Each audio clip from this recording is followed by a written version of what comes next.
नमस्कार दोस्तों, स्वागत है आपका राय सक्सेस की ऑनलाइन प्लेटफॉर्म पे। हम लोग मैथमेटिक्स का सिलेबस पढ़ रहे हैं सी सेट का, जिसमें नंबर सिस्टम स्टार्ट किया गया था और उसमें पीछे की 2 क्लासें हो चुकी हैं। अभी नंबर सिस्टम का इंट्रोडक्शन वाला पार्ट चल रहा था, सारे नंबर्स के बारे में, उनकी डिफिनीशंस, वो होते क्या हैं, उनका रिकॉग्नाइजेशन, ये सब चल रहा था। तो डेसिमल नंबर्स तक हम लोग पढ़ चुके थे। उसके आगे कुछ और नंबर्स बची हुई हैं जिनको पढ़ लेते हैं, फिर उसके बाद आगे चलेंगे। तो इसमें एक और नंबर है बची हुई जिसको इवन नंबर कहते हैं, और दूसरा इसी के साथ ऑड नंबर। ठीक है। इवन नंबर ऐसी नंबर्स जो 2 से एग्जैक्टली डिवाइड हो। 2 से एग्जैक्टली डिवाइड होने का सेंस ये है कि जब उस नंबर को 2 से डिवाइड किया जाए तो रिमाइंडर 0 आए, शेषफल 0 आए। अगर 2 से भाग दिया जाए किसी भी संख्या को तो उस संख्या को आप क्या कहोगे? सम संख्या, इवन नंबर कहेंगे। ठीक है। जैसे मान लीजिए 28, इसको 2 से भाग दिया जाएगा तो रिमाइंडर 0 आएगा। ठीक है। तो ये सम संख्या है, इवन नंबर है। इसका मतलब ये है कि जो इवन नंबर होगा वो 2 का मल्टीपल होगा, 2 का मल्टीपल होगा, कोई भी इवन नंबर। तो इवन नंबर का स्टैंडर्ड फॉर्म क्या होगा? 2n टाइप का होगा, जहां n क्या है? कोई भी इंटीजर है, 1 2 3 4, ऐसे कोई भी इंटीजर। ठीक है। तो स्टेटमेंट में जब क्वेश्चन पूछा जाता है तो ये बातें लिखी जाती हैं कि ये 2n टाइप्स के नंबर इवन नंबर होंगे, या 2n ऐसे करके भी लिख देगा कुछ भी। तो जब 2n टाइप का नंबर होगा तो उस नंबर को आप इवन नंबर कह पाओगे, अन्यथा नहीं कह पाओगे। ठीक है। अब ऑड नंबर देखिए, ऐसी नंबर्स जो 2 से एग्जैक्टली डिवाइड ना हो। मतलब जैसे 27, इसको 2 से डिवाइड करेंगे तो रिमाइंडर 1 आया। डिवाइड तो हो गई ये नंबर, लेकिन रिमाइंडर 0 नहीं आया। तो जब रिमाइंडर 0 नहीं आता तो बोलते हैं कि वो एग्जैक्टली डिवाइड नहीं होगा। तो इस प्रकार के नंबर को ऑड नंबर बोला जाएगा। ठीक है। अब अच्छा, 2 से डिवाइड करेंगे तो अगर आपको थोड़ी बेसिक अंडरस्टैंडिंग हो तो पता होगा कि जो रिमाइंडर आएगा वो 2 से छोटा ही आएगा। मतलब या तो 0 आएगा या तो 1 आएगा। 2 से छोटा 2 ही इंटीजर है, 0 और 1। तो 2 से डिवाइड करने पे किसी भी नंबर को रिमाइंडर 2 ही आ सकते हैं, 0 और 1। ऑड नंबर ऐसी नंबर को बोलेंगे जिसमें रिमाइंडर 0 नहीं आएगा, इसका मतलब है कि रिमाइंडर 1 आएगा। और इवन नंबर ऐसी नंबर को बोलेंगे जिसमें रिमाइंडर 0 आएगा। तो इस प्रकार के नंबर को अगर स्टैंडर्ड फॉर्म में लिखें तो कैसे लिखेंगे? 2n जो नंबर होगी, ये तो 2 का मल्टीपल हुआ तो इवन नंबर ही हुआ। अब इसमें प्लस या -1, ये ऑड नंबर का स्टैंडर्ड फॉर्म हुआ। तो किसी भी नंबर को अगर इस फॉर्म में रिप्रेजेंट किया जाए तो वो नंबर ऑड नंबर होगी। अब कोई भी नंबर आप चेक कर सकते हैं, जैसे 7 है तो 7 को क्या लिखेंगे?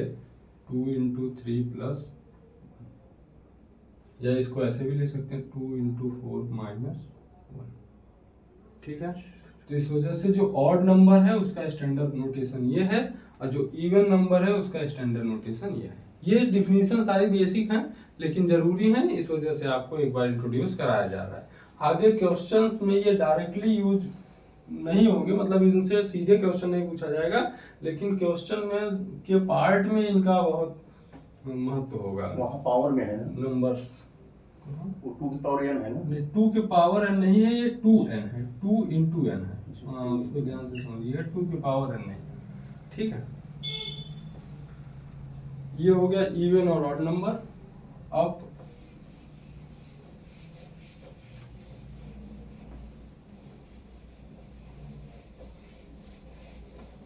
अगला देखते हैं, एक और नंबर है जो कि जिससे क्वेश्चन ठीक ठाक अमाउंट में पूछा जाता है, उसकी अंडरस्टैंडिंग भी बहुत जरूरी है। Prime number.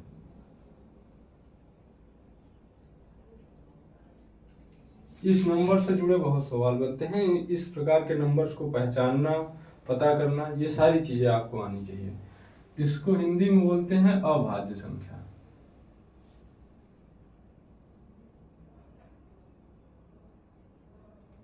ठीक है, नाम से, हिंदी में तो नाम से पता चल रहा है अभाज्य, मतलब जो किसी से भी भाज्य ना हो। किसी से भी भाज्य ना हो मतलब किसी से भी डिवाइड ना हो। तो किसी से डिवाइड नहीं होगा, इसका मतलब हर नंबर 1 से तो डिवाइड हो ही जाता है, और खुद से भी डिवाइड हो जाता है। Divide by itself and one only, this type of number is known as prime number. ठीक है, तो ऐसी संख्या को अभाज्य संख्या कहेंगे जो संख्या एक से और खुद से भाज्य हो और किसी भी संख्या से भाज्य ना हो, उसको प्राइम नंबर बोलेंगे। अच्छा, कोई भी नंबर जो किसी नंबर को डिवाइड करता है तो वो उसका फैक्टर कहा जाता है, ये तो आप जानते हैं। तो इस प्रकार से प्राइम नंबर का फैक्टर केवल और केवल एक होगा, वो नंबर खुद होगी, उसके अलावा कोई फैक्टर भी नहीं होगा, उसका कोई गुणनखंड भी नहीं होगा। ठीक है, तो ये बात। अब इसमें दो मतलब कॉन्सेप्ट याद रखिएगा। एक, अच्छा कुछ प्राइम नंबर्स पहले देख लीजिए आप। जैसे 1 प्राइम नंबर की कैटेगरी में नहीं आता, ये हमने बता दिया था जब प्राइम नंबर की डिफिनीशन स्टार्टिंग में ही एकदम बता रहे थे तभी। तो प्राइम नंबर स्टार्ट कहाँ से होगा? 2 से। 2 केवल एक ऐसी प्राइम नंबर है जो कि इवन है, नहीं तो इसके अलावा कोई भी ऐसी प्राइम नंबर नहीं है जो इवन है। उसके बाद सभी प्राइम नंबर क्या हैं? ऑड प्राइम नंबर हैं। 3, उसके बाद 5, फिर उसके बाद 7, 9 प्राइम नंबर नहीं है जबकि ऑड है। तो ऐसा स्टेटमेंट भी पूछा जाता है कि all odd number are prime number, ये स्टेटमेंट गलत है। All prime number are odd number, ये स्टेटमेंट भी गलत है। क्यों? क्योंकि एक ऐसी प्राइम नंबर है जो कि इवन है। ठीक है, तो अगर इसको एक्सक्लूड कर दिया जाए, इसको हटा दिया जाए, तो बची हुई नंबर्स फिर सभी नंबर्स क्या हैं? ऑड प्राइम नंबर है। ठीक है, तो 9 नहीं है, उसके बाद 11 है, 11 के बाद 13 है, फिर 15 नहीं है, 17 है एंड सो ऑन। ऐसे आप नंबर्स देखते जाएंगे। एटलीस्ट आपको 100 तक तो एक मोटा मोटा आइडिया होना चाहिए कि कौन सी नंबर प्राइम नंबर है, कौन सी। हम अभी सिखा देंगे आपको कि प्राइम नंबर को पता कैसे करते हैं। कोई बड़ी नंबर लिखी हुई है तो आप उसको कैसे चेक करेंगे कि ये प्राइम नंबर है कि नहीं है, तो वो अभी बता देंगे। लेकिन एक जनरल वे में छोटी जितनी प्राइम नंबर्स हैं वो तो आपको पता होना ही चाहिए। ठीक है, वो हेल्प भी करेगी बड़ी प्राइम नंबर को पता करने में, तो इस वजह से छोटी सारी प्राइम नंबर आपको मालूम होनी चाहिए। अब इसको थोड़ा सा ऑब्जर्व करिएगा, ये नंबर किस फॉर्म में लिखी गई है। ठीक है, तो जो प्राइम नंबर है वो सभी प्राइम नंबर हमेशा इस फॉर्म में लिखी जाती है। ठीक है, 6n+1, जहां n की वैल्यू क्या होगी? ठीक, बात को ध्यान से समझिएगा। अगर कोई भी प्राइम नंबर है तो उसको इस फॉर्म में लिख सकते हैं, लेकिन अगर कोई भी नंबर इस फॉर्म में लिखी है तो वो प्राइम नंबर होगी ऐसा जरूरी नहीं है। समझे बात को? फिर से समझिएगा। अगर कोई प्राइम नंबर है तो उसको इस फॉर्म में लिखा जा सकता है, लेकिन अगर कोई नंबर इस फॉर्म में लिखी है तो वो प्राइम नंबर हो ऐसा जरूरी नहीं है। ध्यान से देखिएगा, एक एग्जांपल से आपको समझाते हैं। जैसे कि यहाँ से कोई नंबर ले लेते हैं, इनको अभी 6n+1 लिखा है तो यहाँ तक की नंबर को एक्सक्लूड करके इधर से आप फॉलो करिए। तो 7 को क्या लिख सकते हैं? 6 × 1+1। ठीक है, 11 को क्या लिख सकते हैं? 6 × 2-1। ठीक है, तो इस फॉर्म में लिख सकते हैं ना, प्लस या -1। अब आते हैं, एक एग्जांपल लेते हैं 43 का और 49। देखिए, इन दोनों नंबर को इस फॉर्म में लिखा जाएगा, लेकिन आप जानते हैं कि ये 7 से डिवाइड हो जाएगा, तो ये प्राइम नंबर नहीं है, ये प्राइम नंबर है। इसको क्या लिखेंगे? 6 × 7+1। तो ये 6n+1 के फॉर्म में लिखा जा सका, तो ये प्राइम नंबर है। लेकिन इसको भी इसी फॉर्म में लिखेंगे तो 6 × 8+1, ये भी 6n+1 के फॉर्म में है, लेकिन ये प्राइम नंबर नहीं है। तो अगर कोई नंबर इस फॉर्म में है तो वो प्राइम होगा या नहीं होगा ये जरूरी नहीं है, लेकिन अगर प्राइम है तब इस फॉर्म में जरूर होगा। तो कोई भी प्राइम नंबर इस फॉर्म के अलावा नहीं हो सकती।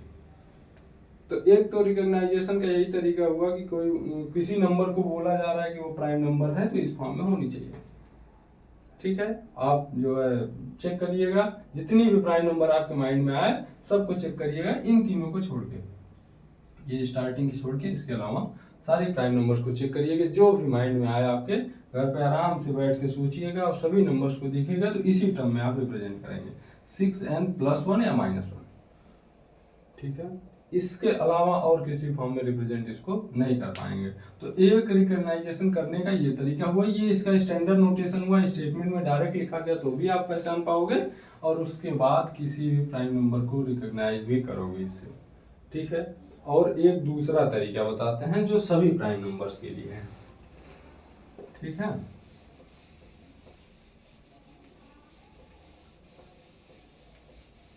अच्छा, इसकी नेसेसरी कंडीशन यही है कि एक और खुद से भी वो कटे बस, और कोई ना हो सके, और कोई नहीं। ठीक है, अब दूसरा तरीका देखते हैं। एक एग्जांपल लेते हैं, जैसे एक नंबर है 137। पूरे प्रोसीजर को अच्छे से समझिएगा तभी आप ये काम कर पाएंगे। ये जो तरीका हम बता रहे हैं, ये कितनी भी बड़ी नंबर हो आप उसको आसानी से पता कर सकते हैं कि ये प्राइम नंबर है कि नहीं है। ये एक एग्जांपल है, 137 कोई नंबर है, अब आपको चेक करना है कि ये प्राइम नंबर है कि नहीं है। तो क्या करेंगे, इस नंबर का स्क्वायर रूट लेंगे। अब आपको देख के तो पता चल ही रहा है कि ये परफेक्ट स्क्वायर नंबर नहीं है। स्क्वायर का मतलब समझ रहे होंगे, किसी भी नंबर का उसी के साथ मल्टीप्लाई कर दिया जाए 2 बार, जैसे 2 का 2 से गुणा कर दिए तो इसको बोला गया 2 का स्क्वायर। 11 का 11 से मल्टीप्लाई कर दिए तो इसका बोला गया ये मतलब 11 का स्क्वायर है। ठीक है, तो स्क्वायर का मतलब इतनी अंडरस्टैंडिंग तो होगी आपकी। तो अगर इसका स्क्वायर रूट लें मतलब ये, तो ये वैल्यू 11 आएगी, ये भी आप जानते हैं ना। जो भी नंबर लिखी गई है उसका स्क्वायर रूट लेंगे। ये परफेक्ट स्क्वायर नहीं है तो आप जानते हैं इसका स्क्वायर डेसिमल में आएगा, लेकिन नियरेस्ट इंटीजर लेना है, और वो भी लोअर साइड का। जैसे इसके आसपास में परफेक्ट स्क्वायर नंबर कौन सी है, तो आसपास में एक 121 है, एक 144 है। 121 11 का स्क्वायर है, 144 12 का स्क्वायर है। ठीक है, तो अब ये बड़ा है तो बड़ा वाला नहीं, छोटा वाला। तो ये लगभग किस इंटीजर के स्क्वायर के करीब है, 11 के। ठीक है, क्या करेंगे, कोई भी नंबर मिलेगी उस नंबर का स्क्वायर रूट लेंगे और उसके नियरेस्ट जो इंटीजर होगा वो इंटीजर वैल्यू लेंगे। अब इस इंटीजर से छोटे जितने प्राइम नंबर हैं सब से इस नंबर को डिवाइड करेंगे। अगर किसी एक भी नंबर से एक नंबर डिवाइड हो गई तो ये प्राइम नंबर नहीं है, अगर नहीं हुई तो प्राइम नंबर है।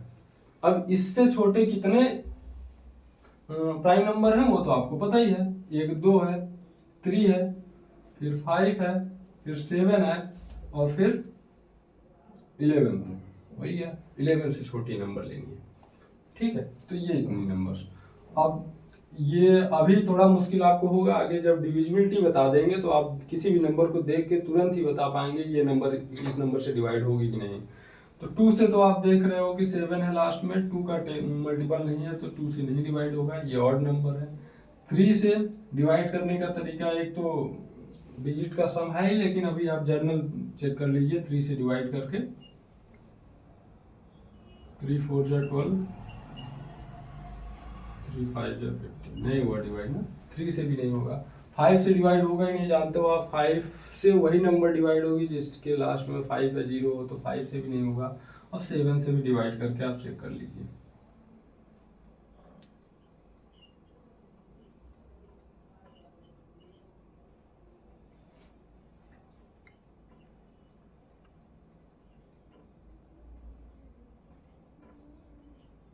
नहीं हुआ, 7 से भी डिवाइड नहीं हुआ, इसका मतलब ये नंबर क्या है, प्राइम नंबर है।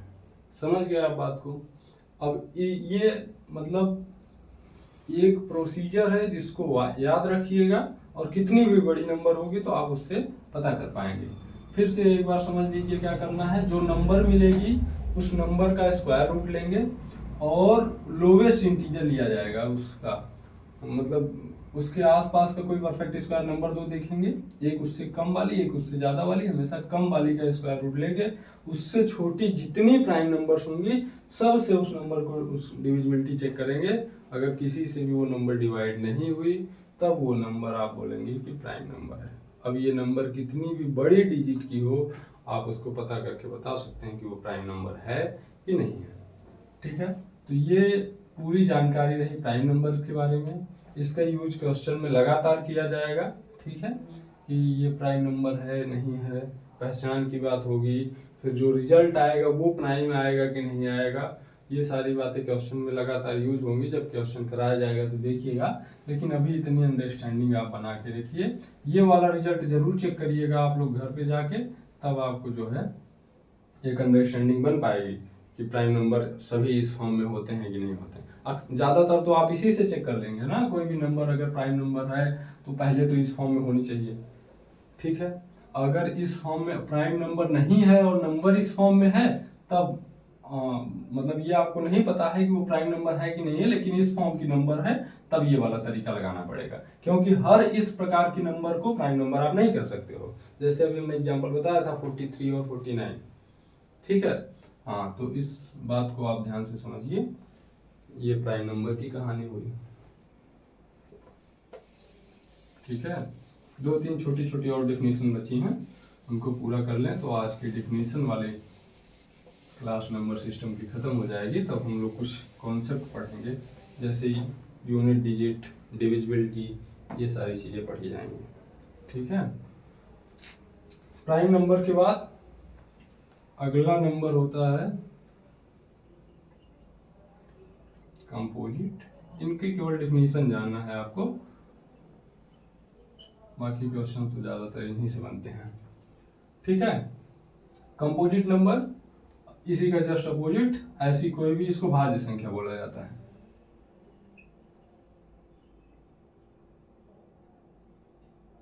ठीक है, भाज्य मतलब किसी भी नंबर से भाग हो जाए ना, किसी भी नंबर से डिवाइड हो जाए तो उसको कंपोजिट नंबर बोलेंगे।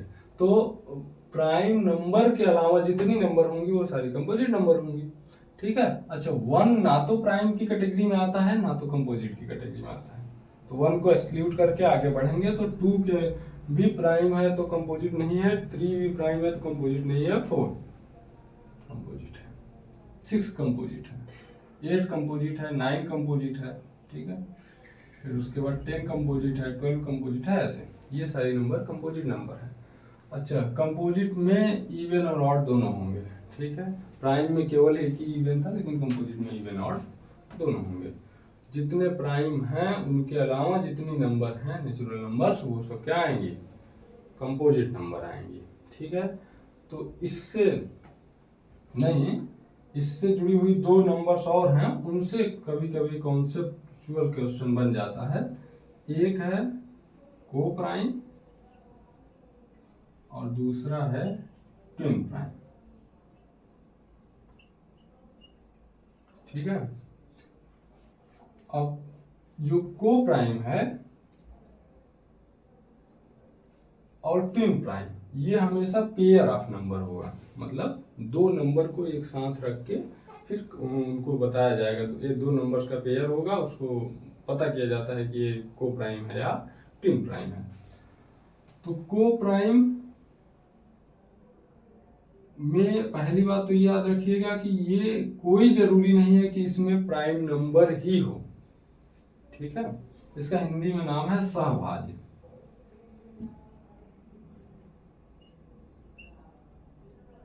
ठीक है, तो ऐसी 2 नंबर जो कि जिनका नेचर प्राइम जैसा हो, और प्राइम जैसा दोनों का नेचर होने का सेंस ये है, ध्यान से समझिएगा, जैसे मैं बोला 2 और 5 ये को प्राइम है, क्योंकि इन दोनों नंबर को, दोनों को डिवाइड करने के लिए कोई ऐसी कॉमन नंबर नहीं है जिससे ये भी डिवाइड हो जाए ये भी डिवाइड हो जाए एक के अलावा, तो ये को प्राइम है। तो ऐसी कोई भी 2 नंबर्स को आप को प्राइम बोलेंगे जिनको कॉमन डिवाइड करने के लिए, मतलब इसको भी डिवाइड करें और इसको भी डिवाइड करें, ऐसा उनका कॉमन फैक्टर कोई भी नंबर नहीं हो एक के अलावा, तो उसको को प्राइम बोला जाता है। अब इसमें कोई जरूरी नहीं है कि प्राइम का ही पेयर हो। जैसे आप देखिए 6 और 7, अब देखिए 6 प्राइम नहीं है, 7 प्राइम है, लेकिन ये दोनों को प्राइम है। ठीक है, तो ऐसा कोई जरूरी नहीं है। समझ पा रहे हैं आप बात को? जैसे 16 और 15, देखिए दोनों प्राइम नहीं है, लेकिन ये को प्राइम है, क्योंकि इनका कॉमन फैक्टर एक के अलावा और कोई नहीं है। तो इस प्रकार के नंबर को को प्राइम बोला जाता है। तो इनकी पहचान करिएगा। मतलब इसमें एक ही बात याद रखनी है क्या, कि कॉमन फैक्टर इनका एक के अलावा नहीं होना चाहिए। कॉमन फैक्टर का मतलब इन कोई भी एक ऐसी नंबर नहीं होनी चाहिए जो दोनों को डिवाइड करे साथ में। ऐसी कोई भी नंबर नहीं होनी चाहिए। अगर ऐसी कोई भी नंबर है तो वो को प्राइम, फिर ये पेयर को प्राइम का नहीं होगा। आगे बात समझ में? वैसे ये जरूरी नहीं है कि ये दोनों प्राइम नंबर ही हों। ये बिल्कुल जरूरी नहीं है कि दोनों नंबर प्राइम। हमने बताया ना एग्जांपल 1, 2 और 5 के, इसमें दोनों प्राइम है। 6 और 7 का 6 प्राइम नहीं है, कंपोजिट है, 7 प्राइम है। और ये दोनों प्राइम नहीं, दोनों कंपोजिट है 16 और 15, लेकिन फिर भी ये को प्राइम। ठीक है,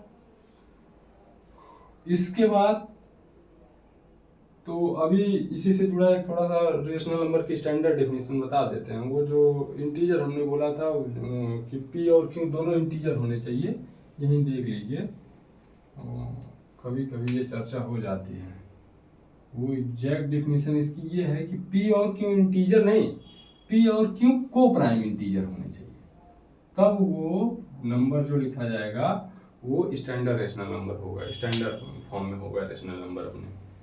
तो जैसे अगर हमने लिख दिया मान लीजिए 6/8, तो ये है rational number, P by Q के फॉर्म में है, क्यू जीरो नहीं है, दोनों इंटीजर हैं, लेकिन इसका स्टैंडर्ड फॉर्म क्या है, ये देखिए। अब ये दोनों को प्राइम है, ये दोनों को प्राइम नहीं है। ठीक है, तो यहाँ ये जो हमने उस टाइम रेशनल नंबर के डिफिनीशन में इंटीजर बोला था, उस इंटीजर को को प्राइम इंटीजर एग्जैक्टली बोला जाता है। ये पी और क्यू क्या होने चाहिए, को प्राइम, क्योंकि वहां मैं को प्राइम वाली डिफिनीशन बताया नहीं था, इस वजह से ये बात आपको एक्सप्लेन नहीं कर पाता था। अभी आप को प्राइम समझ गया हो तो इसको समझ पाओगे। ठीक है, अब आगे चलते हैं ट्विन प्राइम। ट्विन प्राइम भी नंबर्स का पेयर है, प्राइम नंबर्स का पेयर है। यहाँ ये केवल प्राइम नंबर्स का पेयर नहीं होगा, लेकिन ट्विन प्राइम प्राइम नंबर्स का पेयर होगा। ऐसी प्राइम नंबर्स का पेयर जिनके बीच का डिफरेंस 2 हो। ट्विन का मतलब ही 2 होता है, तो ऐसी प्राइम नंबर्स का पेयर जिसके बीच का डिफरेंस 2 हो, तो उसको ट्विन प्राइम नंबर बोला जाता है। जैसे 2 और 5, ये ट्विन प्राइम है। ठीक है, 5 और 7, ठीक है, 7 और 11 ट्विन प्राइम नहीं है। समझ पा रहे हैं आप? यहाँ 4 का डिफरेंस है ना, तो ये ट्विन प्राइम नहीं है, ये ट्विन प्राइम है, ये ट्विन प्राइम है। तो आप आज का होमवर्क आपका ये रहेगा कि ट्विन प्राइम की पेयर्स बनानी है। एक रफ कॉपी लेके बैठिएगा घर पे, और 1 से लेके 100 के बीच में, कम से कम, उससे ज्यादा भी आप कर सकते हैं, लेकिन 1 से 100 के बीच तक की ट्विन प्राइम का पेयर बना के चेक कर लीजिएगा। 1-2 बार आप ये प्रैक्टिस करेंगे, आपके मतलब नजर में रहेगा कि कौन सा पेयर ट्विन प्राइम का है, कौन सा नहीं है। तो एग्जाम टाइम में जैसे ही दिखेगा चमक जाएगा ये। ऐसे ही को प्राइम का पेयर बनाइएगा। को प्राइम के तो कई सारे पेयर बन जाएंगे, लेकिन ट्विन प्राइम का बनाइएगा। प्राइम नंबर्स लिख के चेक करिएगा। कोई भी नंबर माइंड में आए तो उसको 2 तरीके हमने बताया चेक करने का, एक 6n+1 वाला, उससे चेक करिएगा, और दूसरा जो है, दूसरा किससे चेक करेंगे, रूट वाले, स्क्वायर रूट वाले मेथड से। ठीक है, अगर सबसे पहले तो कोई भी नंबर दिखेगी, तो अगर वो 6n+1 के फॉर्म में नहीं है, तब तो प्राइम नंबर हो ही नहीं सकती। ठीक है, तो आप रिजल्ट को स्मार्टली थोड़ा चेक करेंगे। पहले 6n+1 या -1 वाला मेथड लगाएंगे, अगर वो सक्सेस हो गया तो अगले स्टेप पे जाएंगे। ठीक है, तो सारे प्राइम नंबर्स का रिकॉग्नाइजेशन करिएगा अपनी रफ कॉपी में लिख के, ऐसे कोई भी नंबर माइंड में आए उसको लिखिएगा, चेक करिएगा प्राइम है कि नहीं है। और एटलीस्ट 100 तक की प्राइम नंबर, 0 से लेकर 100 के बीच में कितनी प्राइम नंबर्स हैं, कौन कौन सी नंबर प्राइम नंबर है, ये आपकी नज़र में एग्जैक्टली होना चाहिए। और कंपोजिट नंबर, तो जो प्राइम नंबर नहीं है वो कंपोजिट नंबर है।